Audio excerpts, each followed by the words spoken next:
Hey everybody, Cale with Melling Engine Parts. Melling realizes the frustration that can come with owning and attempting to repair a vehicle equipped with a multi-displacement system, which is commonly known in the industry as MDS. Your vehicle's engine may be experiencing repeat lifter failure, misfire codes, or valve train noise caused by a failure in your MDS system. Melling now offers an alternative.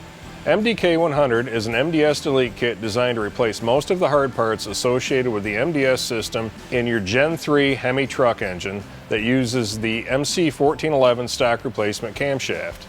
This Melling Delete Kit contains an OEM quality or better non-MDS camshaft, full set of premium non-MDS lifters, lifter trays, and the MDS block-off plugs required to delete the MDS on your engine. Keep in mind that there will be additional components and steps required to completely delete the MDS system on your engine, such as, but not limited to, all associated gaskets and bolts, as well as an updated software package that will disable the MDS system in the engine control module. Disabling the MDS system on your vehicle might not be legal in all states and may void the manufacturer's warranty.